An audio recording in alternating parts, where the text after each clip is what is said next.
Hai semuanya, gimana kabar kalian? Semoga selalu dalam keadaan baik. Jadi welcome back again di Yanti Kriston Channel, dan ini adalah segmen analisa pagi, segmen di mana kita akan mengulas kembali untuk update news dan juga pergerakan dari market, khususnya market dari Bitcoin. Teman-teman, hari ini kita berada di tanggal 5 Juni 2025. Kondisi dari pasar ya, Fear and Greed berada di poin 62. Kondisi pasar overall masih bagus dalam beberapa hari terakhir pun juga sentimen secara umum masih positif ya. Namun memang ada beberapa sentimen-sentimen yang ya memperlihatkan kepada kita kondisi-kondisi di mana pasar sebenarnya masih dalam performance yang cenderung baik tapi mengalami penurunan gitu. Kalau kita lihat pergerakan Bitcoin per video ini dibuat, hari ini masih diperdagangkan di kisaran level 105.118 dolar ya. Secara movement memang masih cenderung ya sedikit mengalami koreksi. Kemudian kalau kita lihat juga dari data liquidation, perdagangan di futures market nggak terlalu banyak ya, namun market beberapa waktu terakhir lumayan volatil. Pergerakan Bitcoin naik turunnya fluktuatif ya, jadi ya meningkatkan kewaspadaan juga untuk para trader supaya tidak terlalu overtrade. Teman-teman, kalau kita lihat dari data, kita akan dapat beberapa data penting ya di perdagangan hari ini. Ada data inflasi PPI dari Uni Eropa akan rilis jam 4 sore nanti. Terus ada data terkait dengan interest rate decision dari Uni Eropa yang kabarnya bakalan kembali diturunkan. Artinya kemungkinan Bank Sentral Eropa akan menurunkan suku bunganya lagi dari 2,4 menjadi 2,15. Ya, penurunan ini kurang lebih sebesar 25 basis point. Dan kalau kita lihat dari rilis datanya ini bakalan diumumkan jam 7.15 malam. Lalu ada data continuing jobless claim dari Amerika Serikat, data export import, initial jobless claim, non-farm productivity, dan juga ada unit labor cost dari Amerika Serikat, datanya rilis jam 7.30 malam. Terus dari European Central Bank masih akan ada press conference, dan juga Presiden Christine Lagarde akan speech ya di kisaran jam 7.45 sampai dengan 21.15. Itu sampai dengan jam 9 malam. Semua waktu yang aku sampaikan ini dalam waktu Indonesia Barat. Teman-teman, sedikit review aja beberapa rilis data yang kita temukan kemarin ya. Ada data Eurozone Composite PMI, overall trend masih lumayan stabil. Jadi secara skor composite PMI-nya ini masih stabil. Jadi perekonomian Uni Eropa secara umum ya masih oke sejauh ini. Kemudian juga ada rilis data Global Services PMI, Composite PMI, dan juga Non-Manufacturing PMI dari Amerika Serikat yang mana datanya mengalami tren kenaikan. Biasanya sih data-data kalau udah kayak gini, dolar akan cenderung mengalami penguatan. Besok itu juga akan ada data yang sangat penting, teman-teman. Beberapa member FOMC akan speech ya. Jadi kayaknya kita mewaspadai rilis data besok. Itu ada unemployment rate, non-farm payroll, data-data pengangguran, ketenaga kerjaan ini cenderung membuat market lumayan volatil. Jadi ya hari ini dan besok itu data-datanya penting-penting semua. Itu sementara kalau kita lihat dari kondisi dari indeks dolar, karena kemarin rilis data lumayan bagus untuk Amerika Serikat, namun indeks dolarnya justru mengalami penurunan ya. Momentum kemarin dimanfaatkan oleh gold untuk mengalami tren rally. By the way, ini gold dalam performance yang baik sekali. Lalu ada S&P 500 kemarin juga ada kenaikan tipis ya, tapi dari Bitcoin dan kawan-kawan justru malah koreksi. Bitcoin dominance di perdagangan kemarin juga masih koreksi. Momentum untuk altcoin masih belum banyak ya. Total tree juga udah menurun 0,5%, menunjukkan bahwa memang ada arus keluar dari produk-produk altcoin ya, terutama yang market cap kecil. Kemarin Ethereum agak bagus sih performansnya, bahkan mengungguli dari Bitcoin. Itu dari performance market dilihat dari beberapa data makro juga. Teman-teman, sebelum kita lanjut, aku mau informasikan dulu ada campaign Megalink dari Get.io, di mana campaign ini merupakan perilisan token ya MG8 yang bisa teman-teman dapetin jika teman-teman ikutan campaign dari Get.io. Jadi ada hadiah sampai 2 juta MG8 token. Cara ikutan campaignnya gimana? Teman-teman wajib untuk login dulu ke halaman ini ya. Nanti aku akan sertakan linknya di kolom deskripsi. Buat teman-teman yang belum punya Get.io bisa daftar dulu pakai email sama password ya. Jangan lupa melakukan KYC juga. Lalu teman-teman klik webnya ya yang ada di kolom deskripsi video ini. Nanti akan dialihkan ke halaman berikut. Langsung klik join. Tadi di sini ada join. Terus ada beberapa misi yang bisa teman-teman ikutin. Lakukan trading minimum adalah 100 USDT ya. 100 USDT di market spot, teman-teman berpeluang mendapatkan satu candy. Kalau teman-teman bisa trading di atas dari 500 USDT, bisa dapat 2 candy. Begitu juga kalau teman-teman bisa trading di atas 2000 USDT secara akumulasi, teman-teman berpeluang mendapatkan 3 candy. Jadi maksudnya ini adalah akumulasi trading. Misalkan teman-teman modalnya $50 ya, bisa jual dan juga beli, maksudnya beli dan juga jual itu diakumulasi. Jadi volume beli ditambah volume jual kayak gitu. Nanti teman-teman langsung berpeluang mendapatkan satu candy. Nah, kumpulin candy-nya sebanyak-banyaknya setiap harinya. Nanti teman-teman bisa tukarkan candy tersebut dan masuk ke dalam pool reward-nya gitu. Ada total hadiah sampai dengan 22.000 MG8 token untuk per satu pemenangnya maksimal ya teman-teman gitu. Jadi syarat dan ketentuannya berlaku. Buat teman-teman yang tertarik untuk ikutin kampanyenya bisa cek link yang ada di kolom deskripsi video ini. Kita akan bahas beberapa rilis data yang penting disampaikan oleh Presiden Trump kemarin.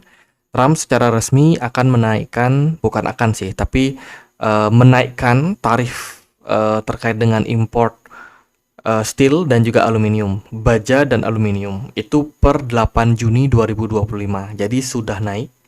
Ya, kenaikan ini 25% ya. Dari sebelumnya itu kan tarif yang sudah dikenakan 25%.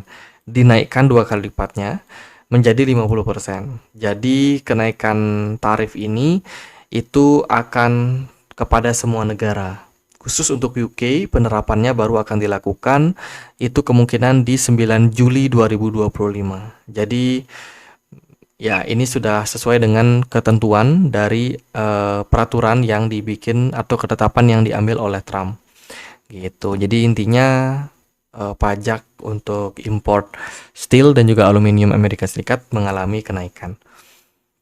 Itu kemudian Trump juga sementara ini mengomentari ya tentang apa yang dilakukan terkait dengan ya negosiasi tarif dengan Presiden Xi Jinping dari China, di mana Trump ini lumayan mengagumi lah Presiden Xi ya di dalam beberapa kali negosiasi yang sudah dilakukan melalui telepon. Katanya Xi ini adalah tokoh yang sulit diajak untuk bernegosiasi.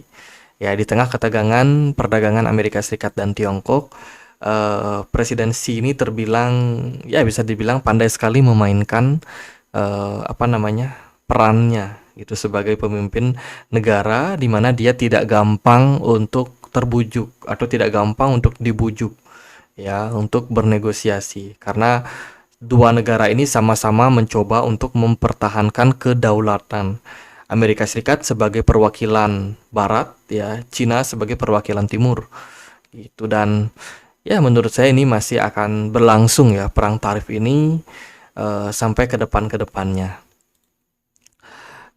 Kemudian teman-teman kita dapat pembalikan arah dari total net inflow dari produk Bitcoin Spot ETF.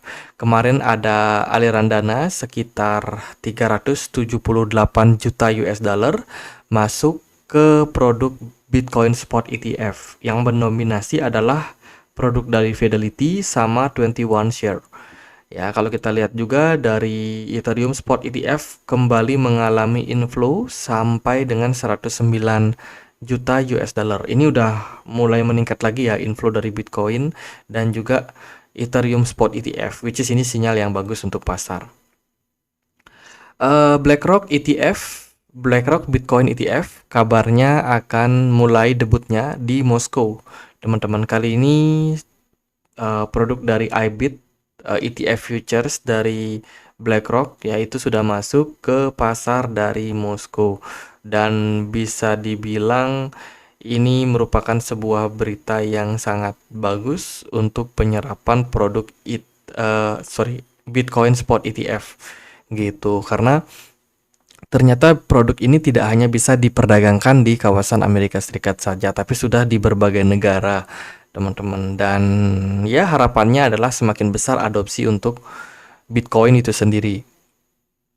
Terus juga ada berita dari Chinese firm bernama Webus, dikabarkan harga sahamnya melonjak setelah SEC sendiri itu mengabulkan terkait dengan XRP Strategic Reserve yang akan coba untuk dilakukan oleh Webus. Jadi Webus berencana untuk melakukan akumulasi terkait dengan XRP.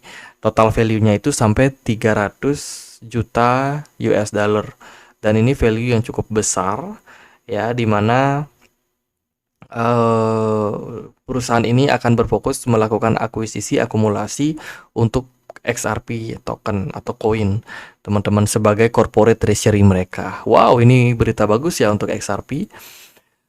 Lalu JP Morgan dikabarkan akan menerima Bitcoin ETF sebagai loan collateral. Jadi maksudnya adalah JP Morgan kan salah satu penyedia fasilitas pinjaman ya, dia bank gitu, teman-teman. Jadi bank ini sekarang memperbolehkan untuk nasabah yang pengen minjem duit di sana menggunakan Bitcoin ETF untuk jaminannya gitu. Jadi kalau kita minjem duit di bank kan pasti ada jaminan ya. Kalau di Indonesia mungkin kayak surat tanah, BPKB mobil, atau mungkin emas ya, dan juga jaminan-jaminan yang lain. Nah, kalau di Amerika Serikat sudah lebih terbuka. Kalau teman-teman punya kepemilikan Bitcoin ETF, itu juga bisa dijadikan jaminan untuk minjem gitu. Jadi ini juga merupakan sebuah peningkatan fungsionalitas dari produk Bitcoin Spot ETF yang tentu saja diharapkan akan semakin banyak minatnya untuk masyarakat melakukan adopsi. Lalu teman-teman, ada produk Bitcoin Spot ETF yang juga bakalan meluncur ya, yang namanya adalah Truth Social. Ini kayaknya miliknya Trump, hedge fund dari Trump ya sepertinya. Ini sudah ada proposalnya dan mungkin akan menunggu approval ke depan. Ethereum saat ini sedang melakukan rekonstruksi atau perombakan besar-besaran terkait dengan struktur tim inti mereka. Baru aja Ethereum Foundation dikabarkan melakukan PHK ya, untuk melakukan pergantian divisi, terutama divisi riset utama mereka. Nah, dalam keterangan resmi pada hari Senin kemarin, dari Ethereum Foundation menyampaikan bahwa reorganisasi ini bertujuan untuk memperjelas fokus, memperkuat kolaborasi tim, dan mempercepat kemajuan perkembangan skalabilitas serta peningkatan pengalaman pengguna di jaringan Ethereum. Salah satu perubahan signifikan adalah penggantian nama tim Protocol Research and Development menjadi tim protokol saja. Ini akan memusatkan upaya pada 3 prioritas strategis, termasuk peningkatan layer 1, penyederhanaan pengalaman pengguna, dan ekspansi kapasitas blob space. Oh, ini lumayan bagus ya untuk narasi dari Ethereum. Semoga ini bisa meningkatkan performance dari harga Ethereum juga ke depannya. Lalu teman-teman, ada berita dari BitFuFu, salah satu perusahaan mining yang sangat besar ya. Dia menawarkan beberapa produk seperti cloud mining, kemudian juga ada mining asli, penyewaan alat mining juga ya, di mana dikabarkan pendapatannya naik secara month over month. Naiknya lumayan signifikan sampai 91,4%. Ya, total Bitcoin yang berhasil ditambang adalah 400 Bitcoin dalam sebulan. Hash rate-nya meningkat sampai 20,5% month over month, dan juga dari total power capacity under management mereka naik juga 15%. Katanya sih ini impact daripada adanya cloud mining service yang beberapa kali memang ada kerjasama dengan Bitfufu. Salah satunya itu ada yang kita sempat bahas ya di video yang berbeda, dimana aku sempat bahas tentang produk cloud mining bernama Haswell. Ya, produk tersebut itu juga kerjasama dengan Bitfufu, di mana tujuannya adalah untuk melakukan penggalangan dana gitu. Nanti dananya akan digunakan untuk melakukan cloud mining di Bitfufu. Jadi intinya Haswell itu dia minjem atau ya bisa dibilang minjem alatnya Bitfufu ya gitu. Karena Bitfufu menyewakan alat mereka untuk proses mining gitu. Jadi ya itu buat teman-teman yang mungkin tertarik coba untuk cloud mining.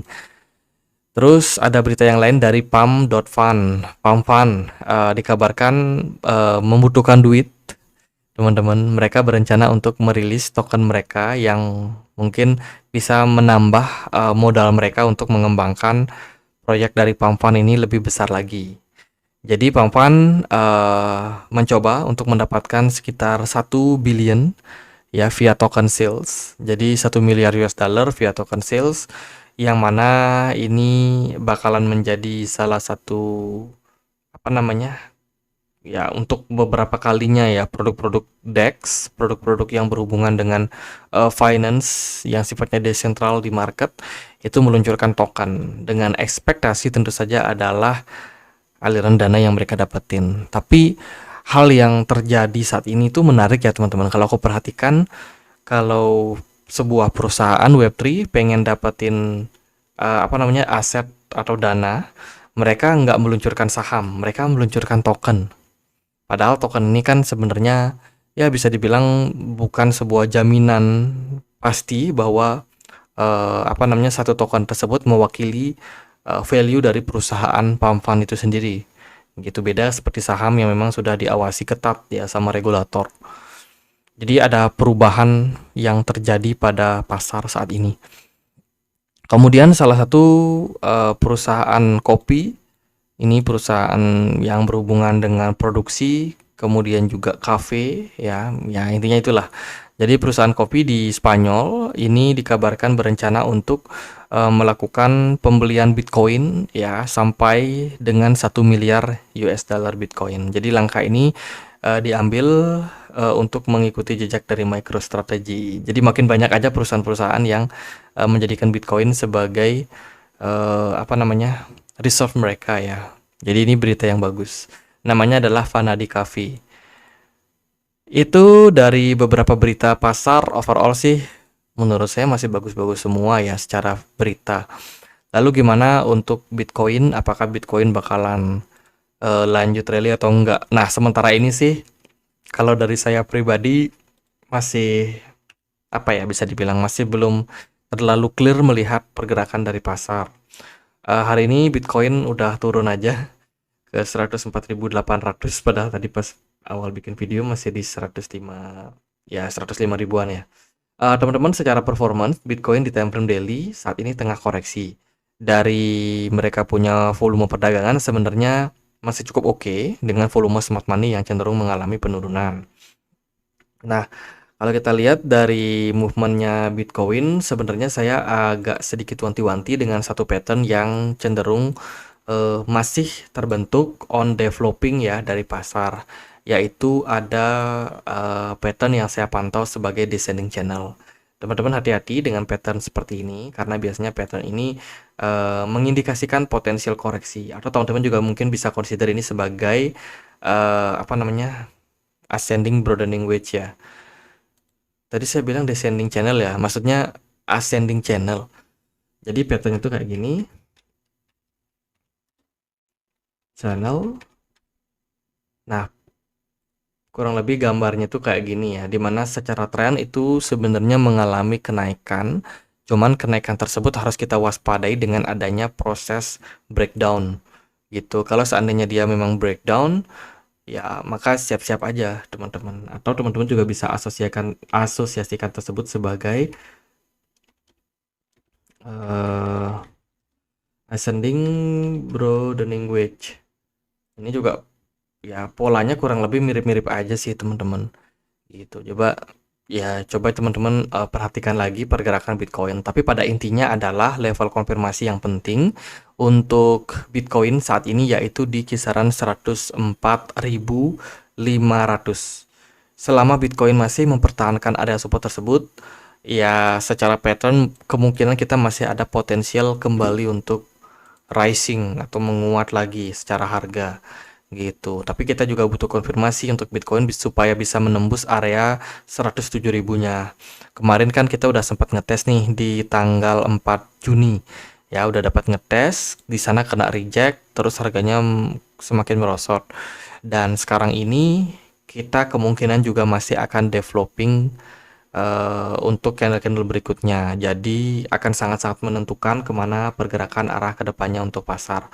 Jadi intinya adalah secara garis besar pergerakan Bitcoin ini terlihat korektif dalam descending channel, which is ini sebenarnya sinyal yang bagus secara long term.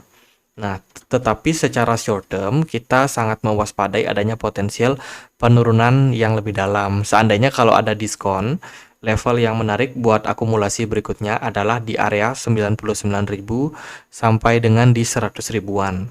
Level-level tersebut kurang lebih akan menjadi level-level yang sangat ideal buat teman-teman yang lagi nunggu buy. Kenapa? Karena di sini kopong guys. Sebelumnya ya, di perdagangan sebelumnya ada kayak gap yang terbentuk di pasar. Jadi di sini ada banyak orderan yang belum tereksekusi.